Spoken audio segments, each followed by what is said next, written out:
David, we're on. We've found a nice, less windy spot here at Allendale. David, tell us about the bit of the journey you've been on. I know we've touched on it in part before, but having read a piece you wrote recently, it emphasised to me again what a big journey that has been and how far you've come. You just want to give us a bit of a rundown on? Yeah, that sure, journey? Charlie. I suppose the big wake-up call for us was in 1982.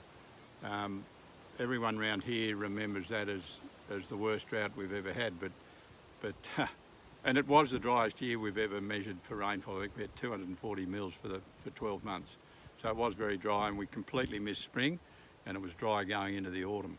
But how we used to prepare for drought in those days, we weren't really thinking too much about how much grass we had or how many days of feed. We didn't know how to calculate that.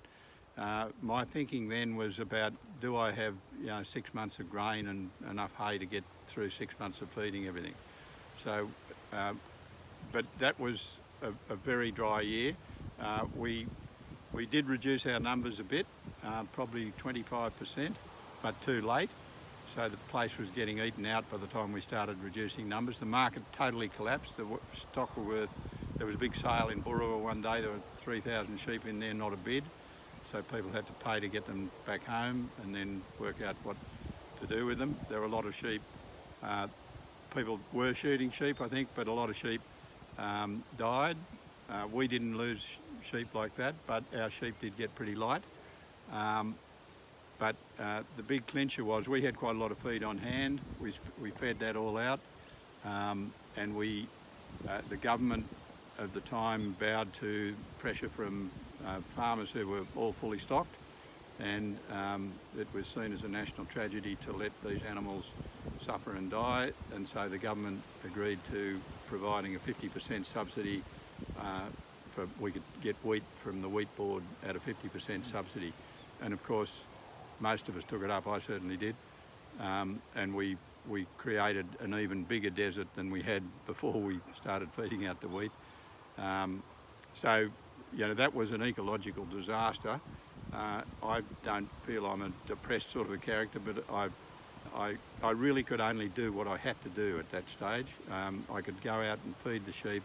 We had a bit of green grass around the house that kept us sane, but it went on for a very long time, and the whole district was completely denuded. So it was partly decisions that we didn't make because we didn't know how. It was partly government policy, but the whole thing came together and the weather didn't cooperate and it looked absolutely miserable. So that was a big shock to us because we loved the farm, we had started planting trees, we were trying to be good ecological citizens, and we felt like we'd failed badly, particularly me. So I actually, that experience made me admit to myself that I was the problem. It was what I hadn't done that created the scenes that we were seeing. So I was very keen not to let that happen again. And it took quite a long time to actually come around. I started looking around for different ways of doing things.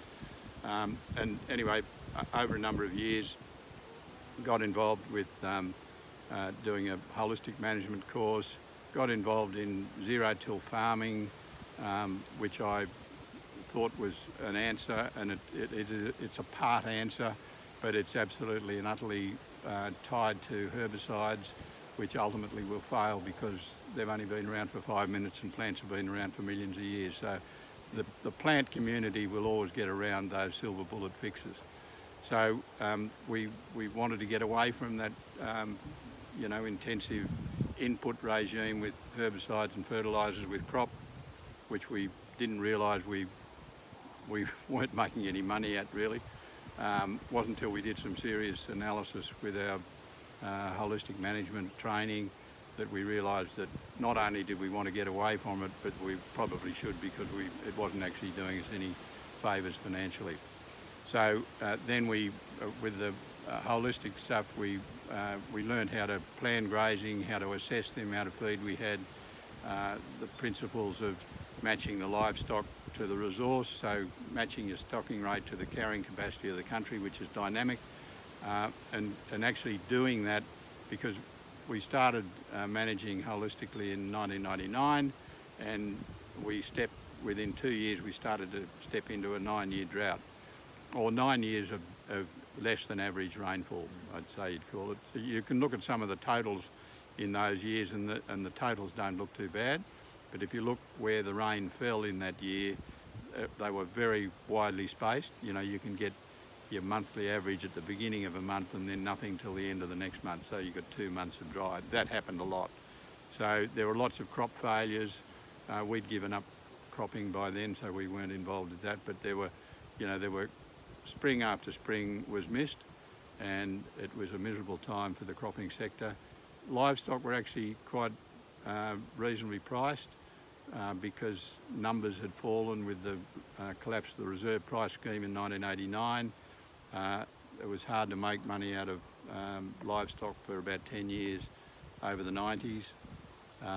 And we got into more cropping, but we'd given that away by 1999, 2000, we'd stopped cropping. So we're into a much lower input regime, and really making decisions more towards the ecology on the farm rather than the money. And actually we've found that doing that, our costs have been so low, it's been much easier to make a profit regularly, and also making decisions towards strengthening the environmental side of the farm, the ecology of the farm. It's actually been very good for the business.